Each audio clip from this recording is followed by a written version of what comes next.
So I believe part of it is the way that public has been communicated with. So there has been so much emphasis on what individuals can do for their own individual health in regarding this virus. But what is really important to know is this is where we had to come up front with the people, say this is not an individual health crisis, this is a public health crisis, and it needs collective approach. It's not just about you basically making some adjustments to your life to protect yourself. This is about making some sacrifices to protect a collective well-being, a collective community, which eventually would result in saving also our economy.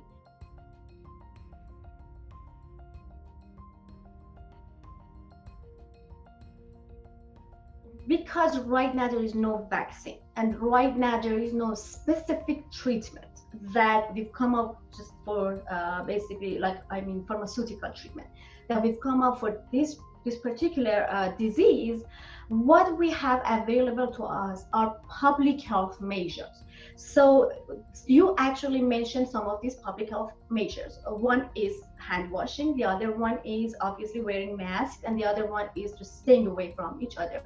But I know that the lockdowns are very unpleasant, and basically staying home is not something that people would welcome, right? But that is basically that is another possible regulation that should be revisited when is necessary. Like, there is a point that we cannot take any more cases, and if it is necessary for people to stay home, that must be revisited, that must be considered.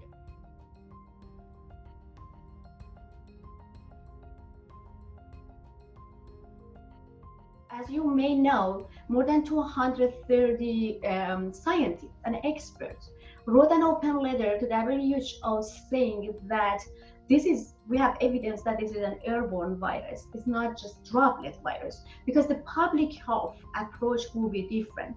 But if it is an airborne virus, which actually it's likely the case, then just hand washing and just wearing mask is not enough. Having really good ventilation systems when you are indoor is very important.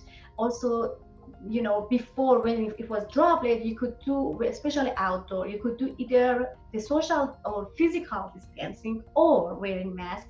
But now you have to stay away from people, but at the same time you must wear masks, because it is airborne. The big difference between droplet and airborne is, when it's airborne, it's droplet, you usually are going to infect the other person by somehow getting your droplet on the other person. Either it's sneezing, coughing, your droplets just jumping out of your mouth. But if it's airborne, even just talking at a very normal space is producing all that, basically the virus will come out and it will linger for a longer period of time in the air.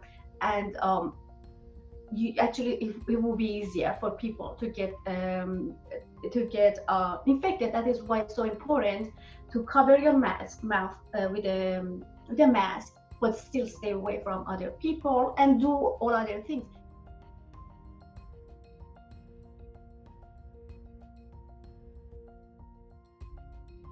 The reason that I say there is so much more to learn about this virus is not that our science or our scientists do not have the capability to right now to learn about this. It's just about the nature of this virus, which is new. This virus has been in place only for 6 months, right? So we do not know, for example, for the survivors, people who get the severe disease but they survive, we do not know how the recovery is going to progress. What is going to be the year from now or 2 years from now? How their body is going to basically respond to this severe disease. What we know, for example, that sometimes people are having some neurological responses to this disease. There are some serious damages, for example, to kidneys.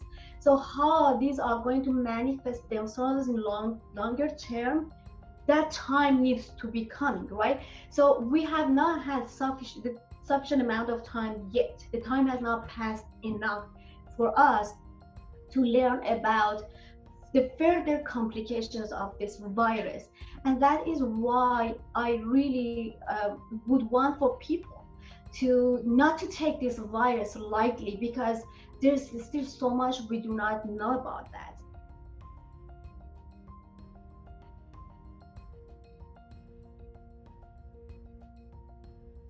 the it's my understanding the fastest tracks, if you are really lucky and everything works, the fastest tracks will take about between 12 to 18 months, right?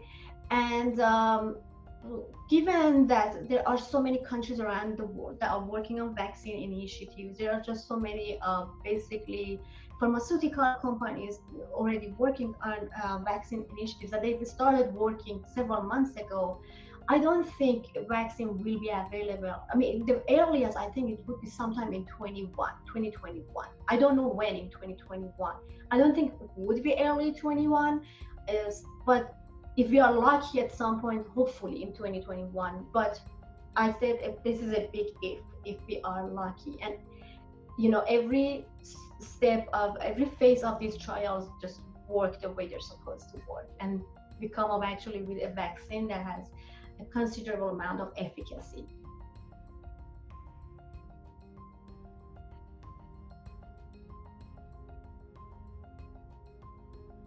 A lot of times when it's you don't even notice, like when you go to work, you go to restaurants and bars and enjoy your everyday life, and you take those moments for granted, is because public health has been successful. And that is because there is this invisible workforce beyond like them, beyond that they are sitting in those offices, or they are making sure that all public health protocols are in place to reassure our safety.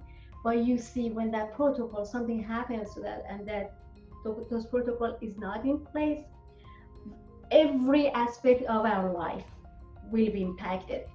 So public health is important, and I am hoping there will be also a lot of either research opportunities or or career opportunities for our students in future in public health.